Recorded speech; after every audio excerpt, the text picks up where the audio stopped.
Sometimes I think I should keep my mouth shut. Was going to be coming in and painting the timber today. And we've got the new cornice coming, but the new cornice is 90 mil. So that means it comes down and out 90 mil. The old stuff we had was 55, which meant that it fit up the top above the timber trim that was above the windows. It wouldn't, so I asked my wife if she wanted me to take that down to be able to put the cornice up the top, or would we adjust the cornice or something like that? And she said, what would it look like? So we pulled it off. It was good.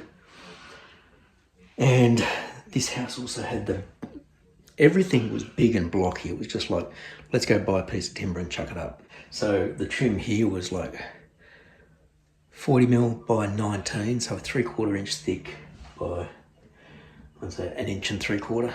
You can see why they had it, cover this gap. But it just looks stupid the way it came out here. And I wasn't sure, I didn't realise this gap was here. So what I'm going to do is reuse the timber that was there, use my routers to do a small decorative, kind of like a bullnose, sort of like this, because this is a beading that I made for the windows.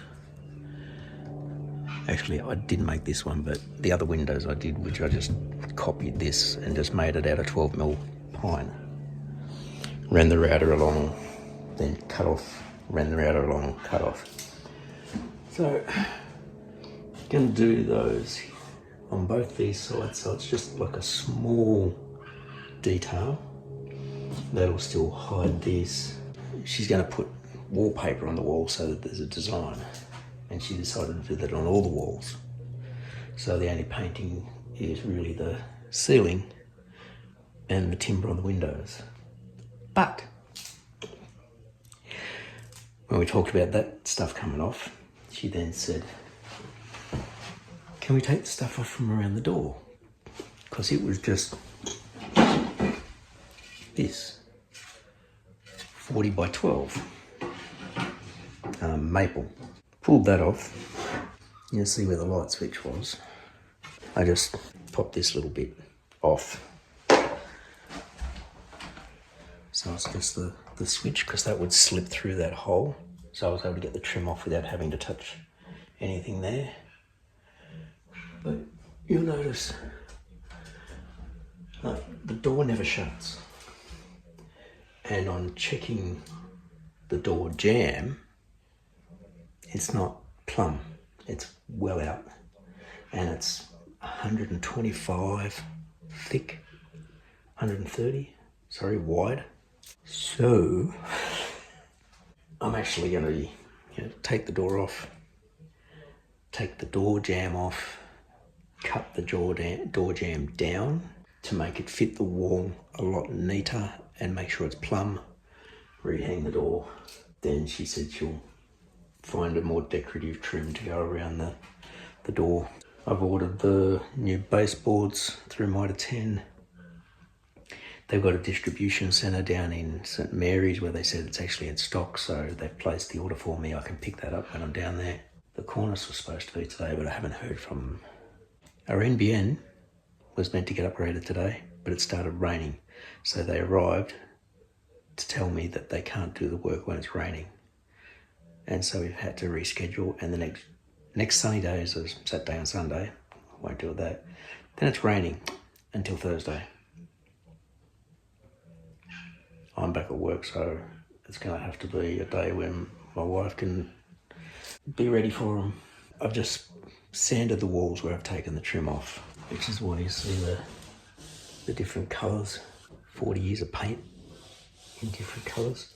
I can't remember what colour this room was when I moved here. Every room was dark. I'll do a little bit more sanding along this one. Smooth the timber off a bit more. Let's coat a primer on the roof. Sorry I didn't show you that, but painting.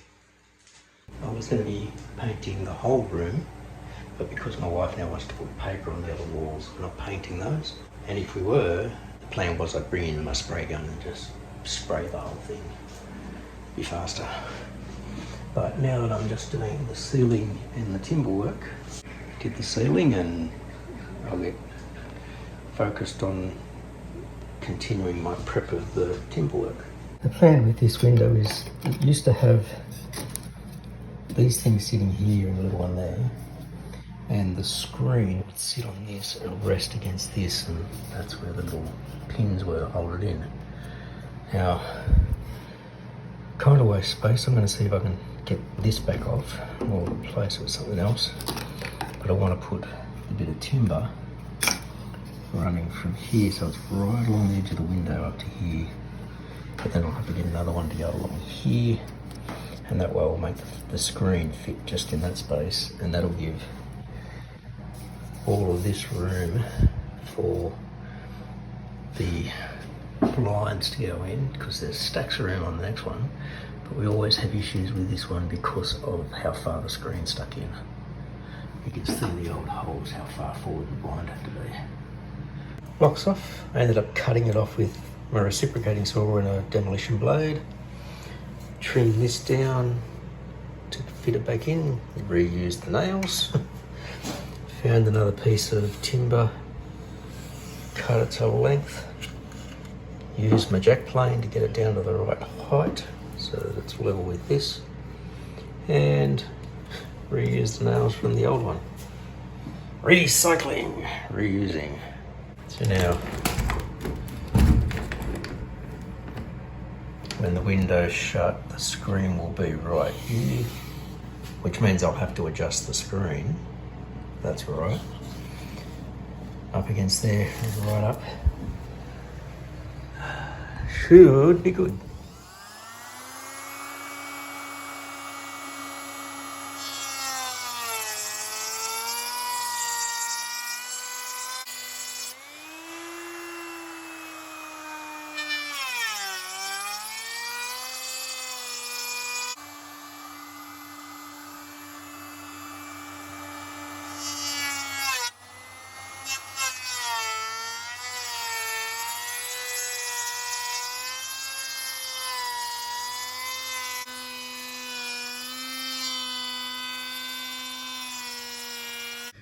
So this was the piece of old square trim that I was turning into beading. This was one of the ones that was actually on the doors, and I was able to get, well, on the wall, I was able to get two out of it. However, there was a hairline fault in the timber and it just split when I was trying to sand the sides. I went to grab the piece from the other side. It's got a massive big chunk at the bottom taken out of it, so it wouldn't work. So I grabbed one of the pieces that was baseboards, like one of the longer ones, and got my two pieces of trim out of it. Now these are longer than what I need, so I'll have to trim them down. But what you didn't see was me chopping them out with the saw, because I had to set the saw up here, because as much as I wanted to have it set up in the end room of the laundry, let's walk through there, in order to have enough outfeed, I would have had to have brought it all the way back to where I'm standing, and then I probably would have hit that box, which is a bed frame waiting to be put up. So that wouldn't work. So I just basically carried the saw out. I didn't worry about the stand. I carried the saw out, set it up outside, got my two cuts done, and I'm pretty happy with it. That cuts beautifully. And having the nice solid fence compared to my old saw, and the lack of vibration that I got with the other one as well, the saw cuts came out really nice. So you can see my round over. This is a 13mm round over, or 1/2 inch round over. The saw cut, like there's one little bit of burning where it probably stopped. And this piece was much harder than the original piece. This one I'll have to sand this old paint. But the other side, they've come out really well, but they'll need to be trimmed down to size, so I'll just leave them down here until tomorrow, because it's now 20 to 5 and it's been a beautiful day, and I want to try and take the puppies out for a walk, because they haven't been able to have one for the last few days because I've been working on stuff on this room. I got rained yesterday. Beautiful day today, but I've been painting, and I also had to do a community fire unit. Had to do some training today, like a skill upkeep that we do. So I had to do that this morning, and when I was getting ready to do that routing, discovered that I didn't have a big enough roundover bit, so I had to shoot down to Bunnings and buy a router bit. I actually bought a little set, because it was $35 for one bit, $82 for a set of multiple different bits, and it was the same brand. It wasn't like a cheaper brand, and it had the bit that I wanted in it, plus other ones that I know I will use. I figured I may as well get that set.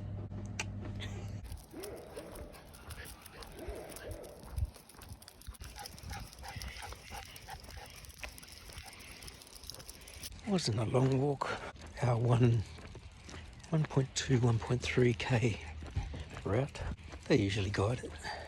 I think they might be saying it's too cold to stay out longer.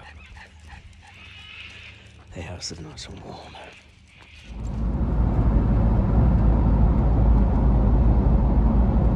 Just like that, the break is over. I did a coat of undercoat in the room that I'm renovating. I don't know whether to call it a study or what, because it's no longer going to be a study, but I did a coat of undercoat on the ceiling, primer on the windows as well. When the primer had dried on the ceiling and the light was shining across it from the light globe, I could see where the plaster on the join was dipped in almost the full length of the room, and I just couldn't believe it. Just couldn't. So I ended up doing another skim coat, like a topping coat of plaster in that joint, which meant that I needed to leave that dry for 24 hours before I could sand it and reprime. Over the previous few days, I'd been working on the timetable as well, because I had to do a completely new timetable again. I decided to sort of let the software run with it for as long as possible to see if it could get the amount of work on clashes that I had to do right down. Quite amazingly got down to 11. I thought, wow, the software's improved. I dealt with the remaining clashes. When I started having to redo the rooming, I was just going down by faculty, so it was like Kappa, English, Hizzy, and when I got into Hizzy, I got to the Lope teacher's timetable, and I'm going, where's her other year 7 class, the new one? And I couldn't see it. And I scrolled down, and it was sitting down the bottom saying it hadn't been added. So I jumped into the whole year group's timetable, and I don't think any of the new classes got added. And even the year 8 elective, like one of the electives didn't get added. And I know that I had removed all the before and after school classes from the seniors and reset all those to like all on schedule periods. But the timetable was still leaving some off period classes there. No wonder the clashes got so far down. There was like all these classes that weren't in the timetable. At first I started trying to just drop those year 7 classes in, but after a few it got a little bit difficult. So I cleared the entire timetable apart from the staffing, because I didn't want to have to think of that again. So that meant it just basically took all the timetable periods off, left the teachers on the classes though, and then let it run at trying to remove the clashes. And it started out with 49. I let it run, and while I let it run, I went back into the other room and started sanding the ceiling. Actually, first I sat down and took some deep breaths. Sat down with the dogs for a little bit, drank a coffee, because I didn't want to be in the wrong headspace to be sanding.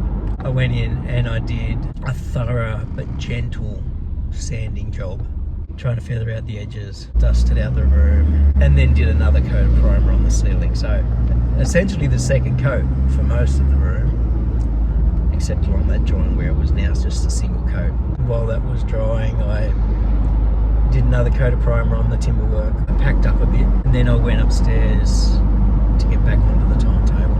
It had gotten to 22 clashes.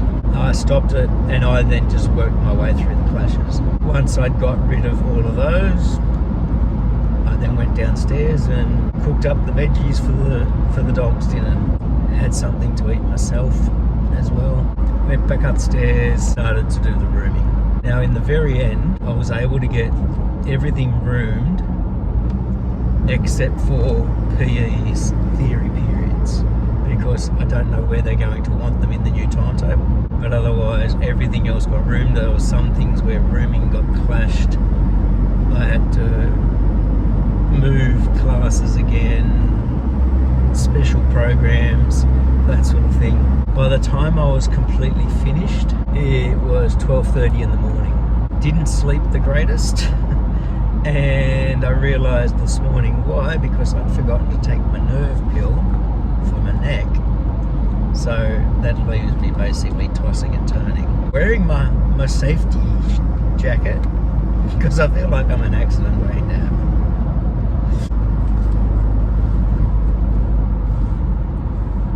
My caution grumpy old man t-shirt. It's pupil free day today. Another professional development day. I hope I get to be a part of the day and I'm not just stuck working on the timetable all day. People will completely understand if I am, but I don't want to be, because I do want to take part in some of the activities that I signed up for the day. But in the end, I sent out an email asking people to try and have a look at the timetable, to look for, because I had to redo the playground duty roster as well. Just have a look for if I have accidentally got them with a class either side of a duty. I asked them to check for triples, or in other words, a class appearing 3 times in the one day. I don't care about doubles, deal with it. And I asked PE to identify their new theory periods so I can try and room them before I have to print all of the kids' timetables, and I need to do that before I leave at the end of the day.